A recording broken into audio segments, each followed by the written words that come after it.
आज के कार्यक्रम में हमारे साथ बलवंत जैन अपना पैसा.com के CFO जुड़े हैं इस वक्त फोन लाइन पर। नमस्कार बलवंत जी।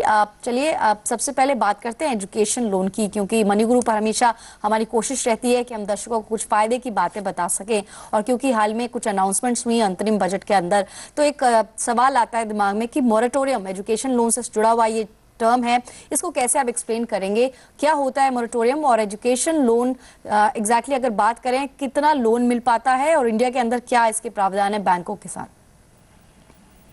पल्लवी, ऐसा है कि जो एजुकेशन लोन का जो मॉरिटोरियम का आपने जो प्रश्न पूछा है, तो जो जब लोन लेते हैं तो जो लोन का रीपेमेंट है वो इमीडिएटली शुरू नहीं होता है। तो जो कुछ पीरियड आपको ग्रेस मिलता है कि भाई उस पीरियड बाद में आपको लोन का रीपेमेंट और सर्विसिंग शुरू करना पड़ता है, उसको मॉरिटोरियम बोलते हैं। तो एजुकेशन लोन में जब आपका कोर्स पूरा हो गया उसके 1 साल बाद में, या अगर आप उसके पहले अगर आपका जॉब लग गया तो जॉब लगने के 6 महीने के भीतर आपको ये शुरू करना पड़ता है लोन का सर्विसिंग, तो मॉरिटोरियम बोलते हैं। दूसरा क्या प्रश्न था आपका? बलवंत साहब, मैं आपसे जानना चाह रही थी कि एजुकेशन लोन को लेकर थोड़ी सी यहाँ पर क्लैरिटी होने की जरूरत है, यानी कि अगर कोई पहली बार लोन लेने की सोच रहा हो, और जैसा कि कल की जो अनाउंसमेंट है उससे मैं इसको थोड़ा सा जोड़ूंगी।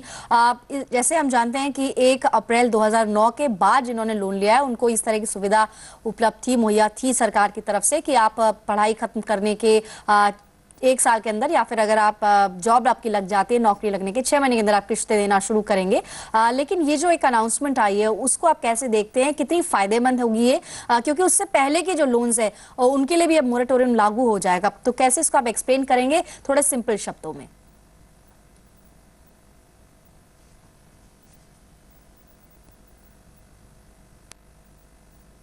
बलवंत साहब, आप सुन पा रहे हैं?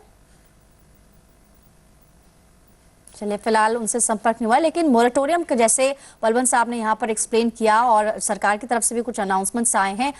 सरकार भी चाहती है एक तरह का बढ़ावा देना चाह रही है, इसलिए एक राशि भी अनाउंस की थी पी चिदम्बरम साहब ने, और कैनरा बैंक और साथ ही जो भी इसके ऑथराइज्ड बैंक्स होंगे वहां पर ये राशि दी गई है। और जो इसमें मेन जो थंब रूल है या फिर जो मेन चीजें हैं, जो इसकी बारीकियां हैं, वो ये है कि आपको जो है एजुकेशन लोन के प्रिंसिपल पर छूट मिलती है, और साथ ही जैसे हमारे एक्सपर्ट भी हमें बता रहे थे एजुकेशन लोन को लेकर, उनसे ही जानते हैं। बलवंत साहब, मैंने आपसे जो दूसरा सवाल पूछा था एजुकेशन लोन के संदर्भ में, मैंने ये जानना चाहा था कि कुछ अनाउंसमेंट्स जो कल आई हैं उससे जो ऑलरेडी एग्जिस्टिंग जिन्होंने एजुकेशन लोन लिया हुआ है उनको कैसे बेनिफिट मिलेगा, इसको अगर आप समझा पाए। पल्लवी, ऐसा है, गवर्नमेंट ने एजुकेशन लोन का इंटरेस्ट सबवेंशन स्कीम शुरू किया था 1 अप्रैल 2009 से। तो उसके बाद में जिन लोगों ने जो एजुकेशन लोन लिए हैं उनको जो ड्यूरिंग मोरेटोरियम पीरियड जो होता है उस पर इंटरेस्ट है वो गवर्नमेंट बियर करती थी।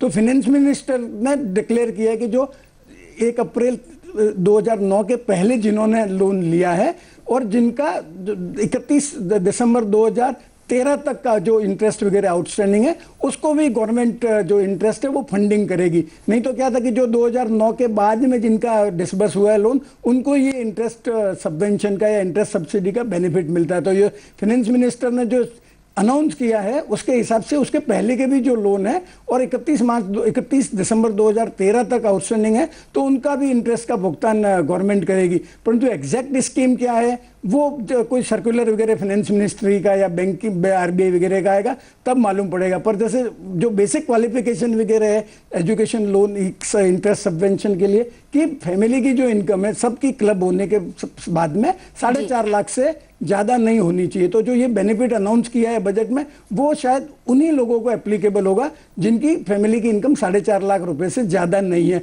बाकी लोगों को मेरे हिसाब से ये इंटरेस्ट सबवेंशन का जो 31 मार्च 2009 के पहले के जो इंटरेस्ट है लोन लिया है और जो 31 दिसंबर तक का जो इंटरेस्ट है उसका बेनिफिट उनको नहीं मिलेगा।